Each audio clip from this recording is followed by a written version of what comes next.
I haven't posted anything to this channel for a while.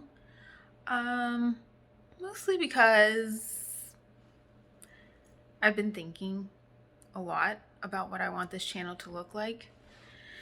I could make it very advertisey, very selly, very this is what I have, this is what I'm making, this is what I'm doing, this is what you should buy. But that even annoys me. And that's not really me. I make things for people to buy, but I'm not a salesman.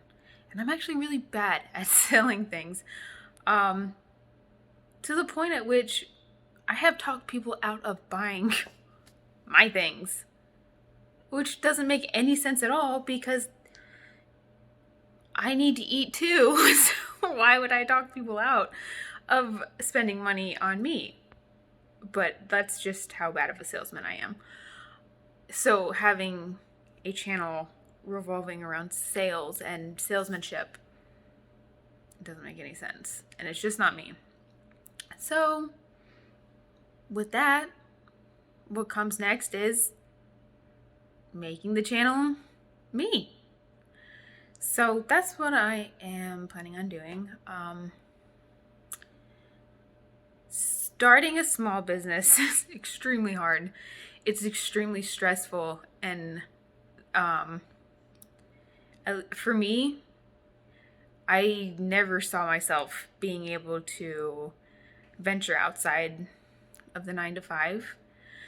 I'm realizing how nice and easy it was just to have that secured paycheck every 2 weeks. With some jobs, it was every week, and it was fabulous. And having that really rocks. And I miss it a lot, and it's really hard. And I feel like people aren't really talking about the startup and how hard it is right off the bat, and how scary it is, and how much self-doubt you have, and how many times a day you're thinking, is this what I should do? Can I do this? I mean, all the time I'm like, I'm horrible at sales.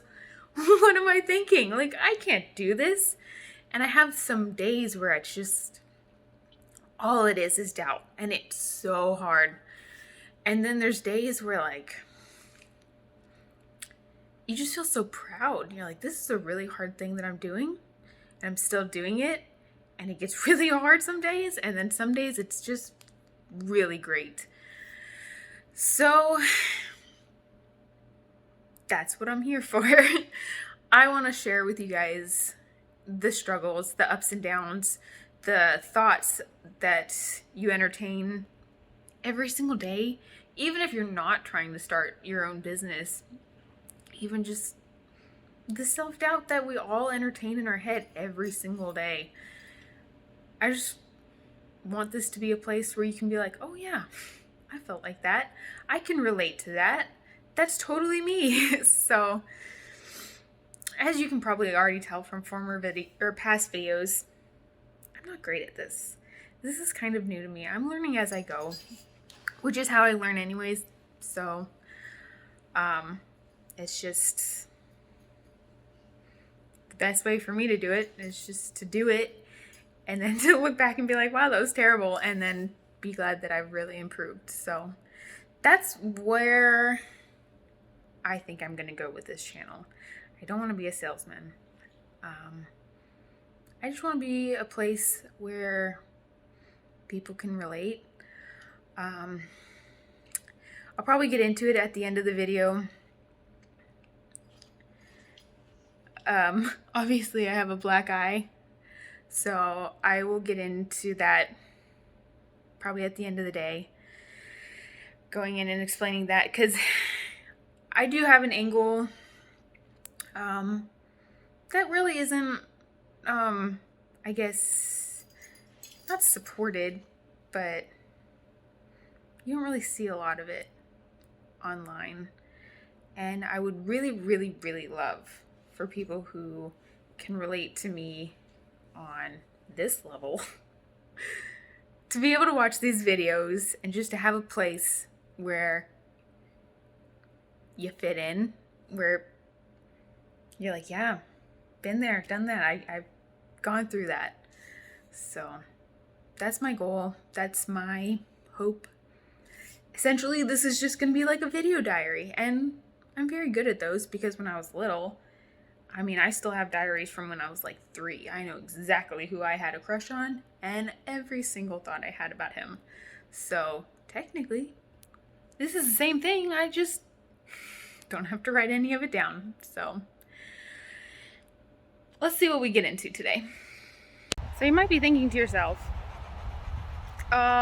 if building a business and owning a business and being the business so hard, and there are so freaking many jobs out there right now that you could just have essentially, because they are so desperate for workers right now. What's the point? And the point, ever since I was in high school, I would wake up and just wish to myself that I could be in a position where I could wake up and do exactly this. Just be outside on my own schedule with the humidity fogging up my camera and just be able to appreciate the birds, the little turtles, walk my dogs.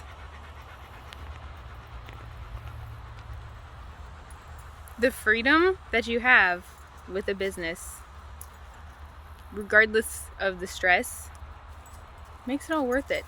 The ability to say, hey, at 1 o'clock every single day, I'm walking the dogs. And then you get to do it and no one gets to say otherwise. That's why you do it.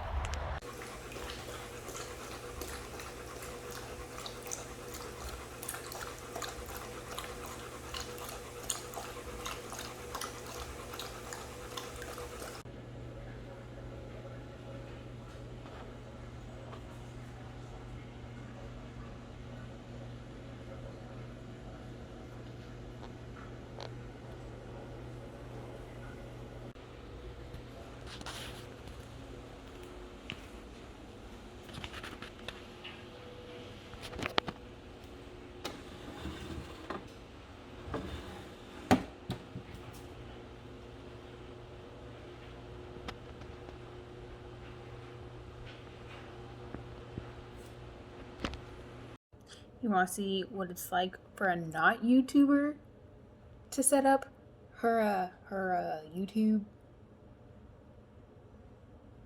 thing? Looks a lot like this, and then you're like, oh shit, oh, I'm not allowed. Ooh. Okay.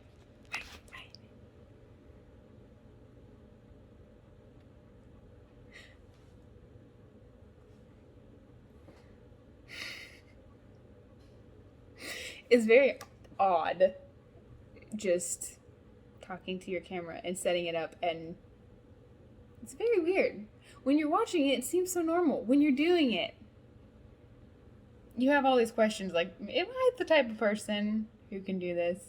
Am I the type of person that anyone's gonna want to watch do this? Who knows? Once you start doing it, you do feel like, I'm not the type of person that's like entertaining enough for other people to want to see. But maybe that will be like the winning aspect of this is that I'm really not like everyone else on YouTube, where this is just my thing and I know how to do this and I'm fabulous at it. So maybe that would be my little niche that, like I keep saying, makes people feel a little bit more welcomed and accepted and normal. Is that I'm just your average, like, normal person. I was not born for the internet. I was actually born before the internet. So maybe that will help me attract other people that can just come and see this nonsense of not perfect internet quality and just be like, yeah, that's pretty relatable to me. So what I came on here to do was to tell you what I do, not to tell you what I don't know how to do, which is this. What I do is, it first started off as soap, and it still is, as you could see. I make handmade soap with limited ingredients. It's really good for your skin. It's way better for you than any kind of soap that you're going to get at the grocery store, because they take the glycerin out of the soap and then they sell it to you separately so that they can charge double for like what should be the same thing. So I'm sure, especially like the women out there, because we love our skin products, don't we? We've probably bought a bottle of super expensive glycerin because we think that's how it should be sold, is separately in a bottle. And that's so not the case. It should be naturally occurring in our soap. And it's not, because they take it out and then they sell it separately for like $30 or more or less if it's like glycerin and water. So even if you don't buy my soap, buy someone's handcrafted soap, because they're not taking the glycerin out of it. And you need that stuff. That stuff is good for your skin. If you want to look young for a long time, use some natural things like natural soap on your skin. You don't need all these freaking chemicals that they want to sell you. You really don't. Just wash it with gentle stuff. The end. End of spiel. I make soap, and it's good soap. I'm also working on making candles. Turns out there's a lot that goes into making candles. You have to have the right wicks, you have to have the right wax, you have to have the right container, you have to have the right labels that go onto the containers, because when the containers get hot, the labels, so you don't want that to happen. So currently I'm testing candles. I am not selling them yet, because if I sell someone a candle and that candle is not a good candle, and it I'm in trouble. So I'm not selling it yet, but I am testing candles. I do have wax melts. Wax melts are just so safe. I mean, not to be a jerk, but the stupidest of people, they really can't do much darn damage with a wax melt. You know, you can't even set that on fire, I don't think. You can just melt it. That's it. You can spill it all over your carpets, which I have done that. And if you need tips on how to get wax out of your carpet, I can help you with that one. Yeah, that's what I do. And I also do furniture restorations, which is something that I absolutely love doing. I don't know, it just makes my heart happy when I take something that's kind of old and boring, and we've been there, done that. That was 90s, and now we don't like it anymore. And I bring it back into this generation, this world, and I make it special again. And then someone buys it and they keep it in their house for like tons and tons of years, and it's just, I don't know. I just really like seeing something that was kind of old, dirty, forgotten, boring, bland, gross, yucky, given away, and then turning it back into something that actually has a purpose and a value, and people just love it again. So I really love making soap because I know it's good for people's skin. I really, really love furniture restoration, just because I put so much of my heart into what I restore, and then to see it go to people's homes and stay there for just years. And this is kind of sappy, but I know that like they have memories with that table or that dresser or whatever. You know, it's the dresser that went into their baby's room, or it's the dresser that did this, or it's the table that held the Christmas tree. I don't know. I guess it's sappy and romantic in a way, but I just like thinking about things that were once forgotten, turning them into things that make memories, and yeah. So that's what I do. You're probably also wondering, like, why in the world? It's tiny in here. Why do you have so much furniture everywhere? Well, long story short, we moved out of a house that was decently large, and we moved across the country into a 700 square foot apartment we were only going to stay here for 4 months, and we were house shopping. And the more we house shopped, the more we realized, you know what? We can build a house, a brand new, beautiful house, for about the same price as we could buy one that's older, roof is not good, you never know with foundation, you just never know any of these things really. Even with inspections, it's hard to be completely positive that it's a sound house. And a brand new one and an old one, they're just marginally different in the price. So it's like, we sat down, me, my husband, sat down, had a little chat, and decided the best option really is to build a house. Well, we got into it. We started finding builders, we started finding lots, we started finding this, we started finding that. And then we found out it's gonna be a year. A year from now. Like, we started this 2 months ago, and it's gonna be a year from now. It will be next August. Given nothing crazy happens, like, I don't know, a pandemic that just completely shuts the world down again. God, let's just pray that does not happen again. But yeah, it's gonna be a year. So it's literally 777 square feet. We just took our 2,000 square foot home, dumped it in here, didn't think much of it. We'll get out of here soon. And that's no longer the case. We will be here 12 more months. Technically in September, it's 11 more months. And it'll be worth it. It really will be. But that is why there's just stuff everywhere, because there's no way to cram an entire house into this tiny little space without there being stuff everywhere. And I really tried to pack it in. You should see the laundry room. It's exploding at the seams. But there's a door on it, so just close the door. That is the current state of affairs. Keep following along. We're at an extremely exciting point in our life where we have a brand new baby business, and we have a house that is just a dirt lot right now. And at some point, maybe we'll have children. That might happen too. We don't know. And yeah, things are just, growing and changing, and yeah. I even think that I will look back on this video at some point and be like, holy shit. I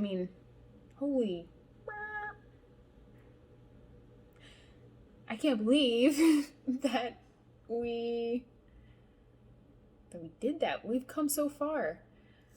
And in order to have that little great look back moment, you just have to work hard every single day, which is what we do, and endure the hard days, which is what I'll explain later, and just keep trucking. This life really is fabulous, and if you just focus on the fabulous things, it's really hard to have a bad day. Even when you have a bad day, it's not like that bad. And really and truly, if you don't have work to do, your life is going to be so boring. You're just going to sit around and be complaining about being bored. And then you'll think that your problem is that you're bored. And really and truly, your problem is that you don't have work to do. Think about that. So, yeah. So, I'm going to go do some work and check back with you later, because I have some furniture to sell. Bye. Yeah. Okay. So, this is already getting pretty long. I think I'll cut it off here.